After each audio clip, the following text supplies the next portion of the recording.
My name is Jere Chang, a gifted education teacher from Atlanta, Georgia, with 25 years of experience. Yeah, there's a lot of stories I got, and I got one coming up in just a second. But let's get started. When Cami asked me to give this year's keynote, I said, absolutely, but what do you want me to talk about? And they asked me to inspire you, teachers, to go back into the classroom. Some of you who will be going back for the first time in over a year. A year. So I did what any good teacher would do. I turned to the internet and I started doing my research. And I looked up inspirational quotes, like this one here by Nelson Mandela. Education is the most powerful weapon which you can use to change the world. Or how about this one by John Dewey? Education is not preparation for life, it is life itself. Now these quotes made me feel pretty good, but I stopped. I said, whoa, wait a minute. Inspiring? That's what we do. We're the ones who inspire. Teachers go into the classroom day in, day out, even in the middle of a global pandemic, and inspire students to be the best that they can possibly be. As a matter of fact, inspiring is just one of the many hats that we wear as educators. I want to share a story with you. It's about 9 years ago when I was a general education teacher in 2nd grade. And I want to share this story because it highlights the many different hats that teachers wear. And I challenge you, as I'm sharing this story, to write down all the hats that I'm wearing. It could be something like I'm funny, or maybe it's a job like I'm a nurse. And feel free to email me at the end of my presentation and let me know if I missed any hats. Okay, here it goes. I'm getting my bulletin board ready during pre-planning. It's about a week before school, maybe 4 days, and my principal approaches me. And she says, hey, Miss Chang, I need to talk to you. I throw my hands up. What I do now? School hasn't even started. She said, no, you're not in trouble. I don't know why you always think that. She said, I want to talk to you about your class this year. Y'all know this can't be good, right? And I said, okay, what about my class? She said, well, have you noticed our school population has started to change? I said, yeah, I've noticed. She goes, well, last year in 1st grade, we got a lot of new students with these parents who are involved and kind of intense. I said, yeah, I heard some stories. I remember that. She goes, well, I have a really good idea. What is it? I want to put all of them in your class. What? That's a terrible idea, I said. Why do you want to put them in my class? What did I do? She goes, well, y'all, let me stop for a second. She was amazing. She worked her magic. She goes, only you could handle this job. You're so dynamic. You're the parent whisperer. And y'all, by the time she was done with me, my head was this big, and I literally believed that I was the only teacher on the entire planet who could teach these children and these parents. I said, okay, I'm ready for the job. I turned back to my bulletin board. She said, wait, there's one more thing. What? Well, you got a new student. You got several, in fact, but one in particular, and his parents have already reached out to me. Let me repeat that. School hasn't even started, and his family has already reached out to the principal. Okay. Well, his behavior in 1st grade was a bit challenging. Yeah, I know what that means. And they specifically requested a teacher who could maybe shift his educational path to a more positive direction. And again, she worked her magic. Miss Chang, you're the only person I trust. And y'all, by the time she was done with me, I felt like I was the only one who could teach this child. So let me fast forward to the first day of school. Now, I don't know what your first day of school is like, but at my school, everybody's got on their new spiffy clothes, their hair is perfect, even I'm wearing tinted chapstick. And we've given the families a list of supplies that's about a mile long that we would like for them to buy if they're able. And on this list, it's buy markers, but not this brand, buy wet wipes, but from this store, and paper with lines so many millimeters apart, and notebooks that are certain colors and hole punches punched in certain places. So as the families and kids are walking in, they got bags hanging off their arms. And they're all in my classroom. And I'm working my magic. You'd think I was running for office. I'm shaking hands. Hey, how you doing? Here's our newsletter. I'm Miss Chang. It's going to be a great year in 2nd grade. Well, after about 15 minutes or 2 hours, the families finally leave, and it's me and the children. And I see him, I can spot him a mile away, the student that my principal talked to me about. And I'm going to call him Brad. I don't use students' names in my stories, but Brad is my brother's name, and it's easy for me to remember. And Everything about Brad is telling me he is not happy to be here. His body language, his face. So me, being the wonderful teacher that I think I am, I go bebopping over to Brad. Hey, Brad, I'm so glad you're at the school. I'm Miss Chang. It's going to be a great day in second grade. Brad looks up at me, matter of fact, and says, I don't like you. I don't like this school. I don't have any friends here. I don't want to be here. Well, let's give it to Brad. He was honest. And me thinking I can work my magic, I try again. So I start naming all the things. We're going to have art class. We're going to go to recess. We're going to play this game. Brad's not buying it. He looks up at me, shrugs. Nope, I don't want to be here. So now I'm sensing that maybe Brad needs some space and some time to settle in. So I back off and I'm working around the classroom meeting other students. And on the board, it just says write or draw about your summer. There's like a little caddy at each table with markers and crayons, and the students are kind of working and talking. About a minute goes by, and the child across from Brad raises his hand. He doesn't even remember my name at this point. And he's like, hey, teacher lady. Yes. And he points to Brad and he says, he just called me a doofus. Exact words. He just called me a doofus. Well, now Brad has brought another child into the story, so I got to kind of up my teaching game, if y'all know what I mean. So I go walking over there, giving Brad the benefit of the doubt. I say, is this true?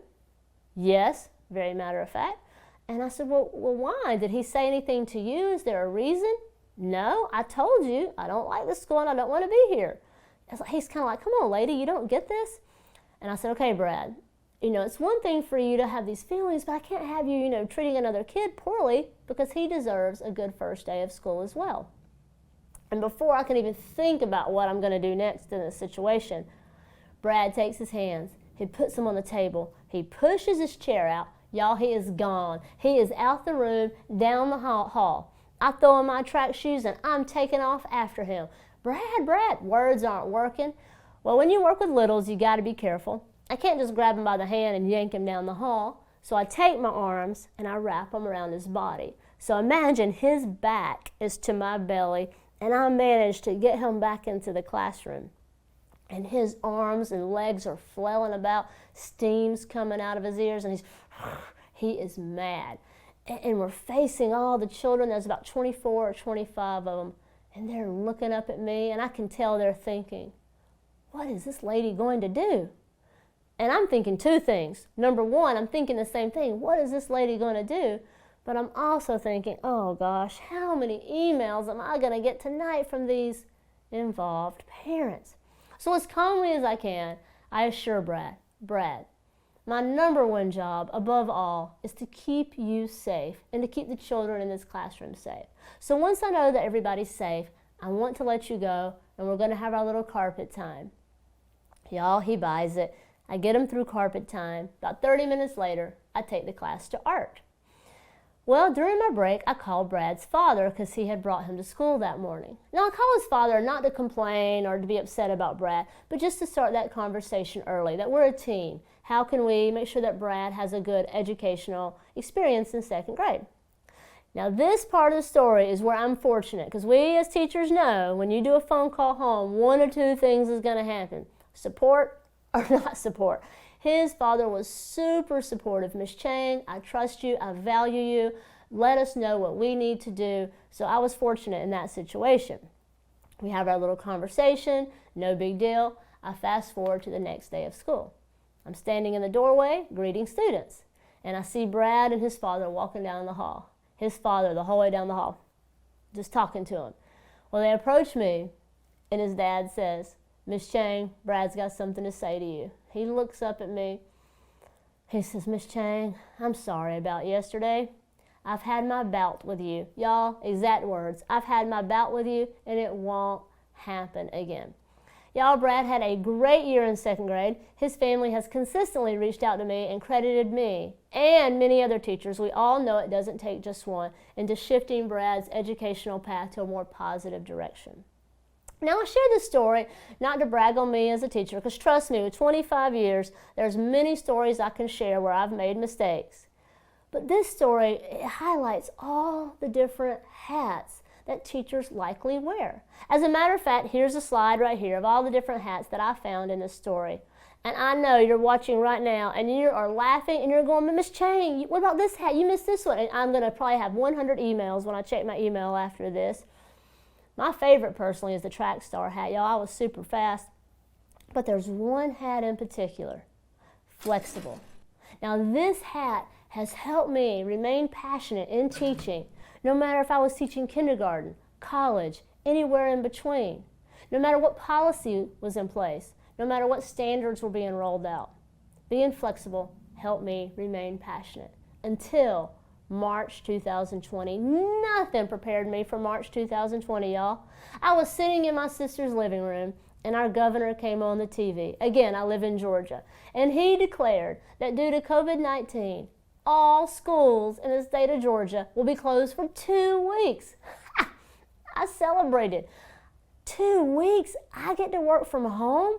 I had visions of my friends in corporate who get to go out to lunch, who drink their coffee while it's still hot, who get to go to the bathroom whenever they want. But after about a 5 to 7 minute celebration in my head, reality slapped me in the face and I said, wait a minute. I can't teach from home. I teach little people. How is this going to happen? So I did what I always do when I'm stressed out in teaching. I turned to you, teachers, and we started sharing videos and apps like Cami and try this and do this in your digital classroom and this is really cute. And we got through those 2 weeks. But sadly, those 2 weeks turned into the rest of the year. Y'all, have a couple of sons. One was in kindergarten at the time, and he walked out of his kindergarten classroom and never got to say goodbye to his teacher. I have students who I had taught for 5 years who were getting ready to go to middle school. I didn't even get to do a simple high five and get to say good luck in middle school. We finished out the year, and that summer our district decided to go back virtually. So after I enjoyed a bit of my summer, and I did, I always do, when I was finally ready to open that laptop and get to work, I decided I'm going to give it my all because our students deserve my best. And I did. I wrote some really cool, fun, virtual, engaging units. And when school started, it was fun. The kids were engaged and I was engaged. And look at this and try this. But those days turned into weeks, which turned into months. And the days got colder and shorter. And I noticed that the engagement and the excitement among my students was starting to wane a bit. And for the first time in 25 years, I felt that my passion for teaching was starting to fade. So again, I turned to you. I turned to teachers. But in this time, instead of asking for different things I could do in the classroom, I started asking myself, why do I teach? Why do I do this? And I want to encourage you right now. I want to pause for just a second. And I want you to ask yourself, why do I teach? And I'm not talking about that scripted answer that you have at an interview where you're like, oh, look at my test scores. I had the best test scores in the district. No, I'm talking about the doors closed. It's you and your students. You're on fire. They're on fire. And it's just perfect. Why? Why do you teach? What's that passion? As a matter of fact, I found this blog. And they asked this very question to teachers all across the United States. Why do you teach?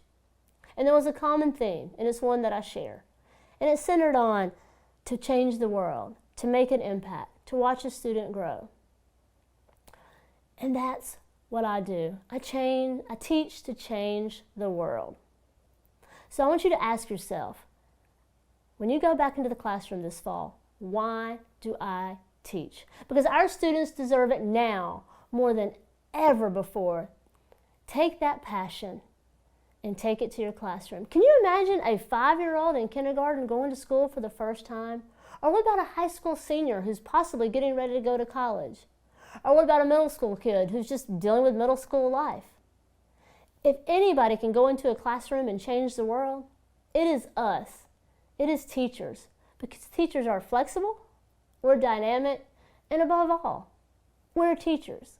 Now don't go just yet. I want to share my socials with you. Please give me a follow on TikTok, Instagram. Go ahead and send me an email. Let me know what hats I missed. Again, my name is Miss Chang, teacher in Atlanta, Georgia. Thanks for having me.